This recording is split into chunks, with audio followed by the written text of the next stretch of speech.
Se kjo është e trisht kur i shet. Qofshin mediat majt apo djatha, çfarë interesi ka që të flasin sa kanë shkuar aty? Analiza është e thjeshtë. Ranot, analiza është shumë e thjeshtë.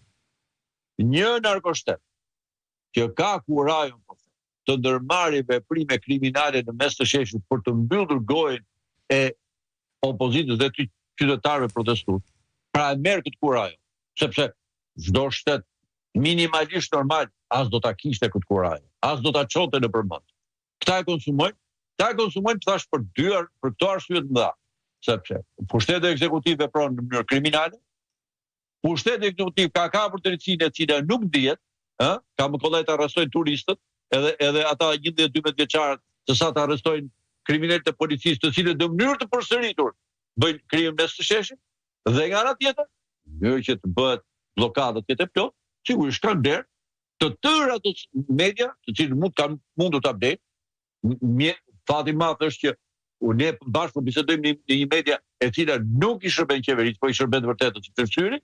Pra të gjithë tjerët i ka bler. Pra që ky funksion, kjo mbytje e pluralizmit, kjo mbytje e zërit të vërtetës të gjitha, kërkon patjetër mbytjen e medias. Dhe narkoshteti paguan janë ato që ne kemi quajtur me shumë të drejtë mediat e inceneratorëve. Pra lekët e ndyra të korrupsionit, përse përdoren për dy gjëra, për të blerë vota dhe për të përdorur mediat për të treguar që vetëm me këtë Shqipëri çdo gjë është kollaj. Siç e pat sot para dite që transmetonin gomarrëndëqet e një mbledhje atje të Edi Ramës, të një ambasador të Bashkimit Evropian, për të treguar këto media që gjërat shkojnë normalisht, ndërkohë që një krim i tmerrshëm është konsumuar. Masi i doli jashtë kontrollit mediave. I doli jashtë kontrollit mediave Vasile, se nuk prisnin që të bante atë fjalim ambasadori i Bashkimit Evropian. Nuk kam dëgjuar dhe nuk e dëgjoj fare se thon ambasadori i Bashkimit Evropian, sepse po ta them në mënyrë të prerë, mbas asaj që ndodh dje në rrugë, lidhur me zërin, me protestën e ligjshme të opozitës, nuk mundet dhe nuk do duhet kur që ambasadori i Bashkimit Evropian të qëndronte dhe të ishte në krah e të dëgjonte fjalimet e Edi Ramës.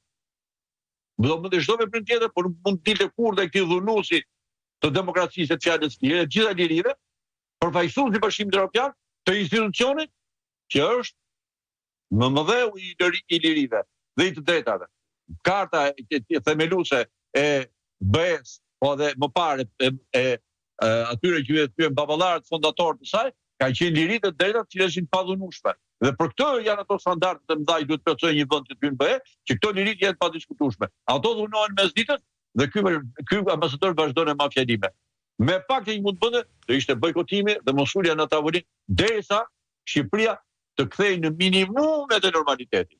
Jo në normalitetin ideal, po minimumet. Pra, as protesta nuk lejohet. Dhe këto krime ndodhin disa qindra metra nga zyrat e Bashkimit Evropian Tiranë, apo të përfaqësive tjera diplomatike, të cilat në shumë raste nuk përtojnë që pasi hanta drekat mira, me peshë të mira, me mishë të mirë në agriturisë, na japin eleksione se si duhet e demokracia. Ja ku është krimi, le të mbajnë qëndrimet më të forta dhe ekstreme, se din t'i bajnë kur duan dhe do t'i shërbejnë në radhë parë shqiptarëve, por dhe çfarë standardeve që duhen që kjo Shqipëria të base të bëhet një vend i BE-s në një ditë. Po me këtë lloj standardi kriminal kundra pluralizmit, Shqipëria s'ka rrugë tjetër veç se të zhytet keq në këtë batak ku ka hyrë. Vasili, jemi në një standard të ri në këtë shtet policor. Pse e them këtë? Sepse mënyra si u veprua ditën e djeshme me protestën, ishte një marshim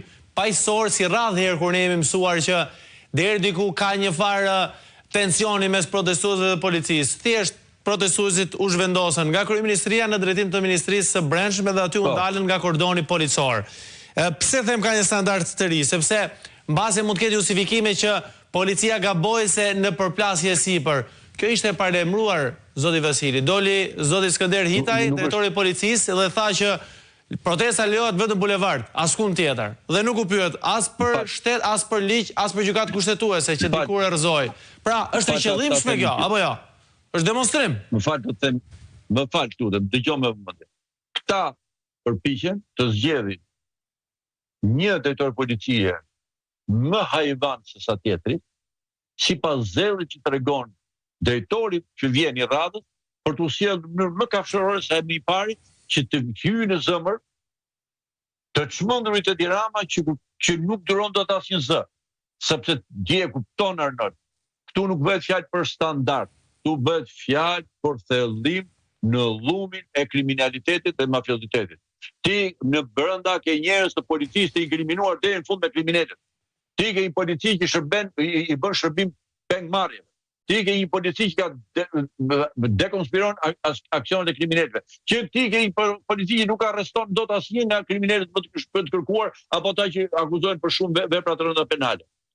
Më kupton? Dhe si e tillë, pra, kjo është njëri hajvan më i zellshëm se tjetri për të sjellë në këtë mënyrë. Dhe ky nuk është standard. Kjo është zhytje në kriminalitet shtetëror. Dhe ky është një krim shtetëror i mirëfillt. Në rast se do të kishte një vend normal dhe kryeministër minimalisht përgjegjshëm, do kishte qenë i pari kryeministri, në rast se përjashtuar çdo kryeministër tjetër do ishte përjashtuar për përjashtimin e Tiranës, që e bën me vullnet plot, do ta kishte kërkuar, do kishte shkarkuar në vend drejtorin e përgjithshëm policisë për sjellje kriminale të tilla. Ti e mand që pati shqetësim madh e Tirana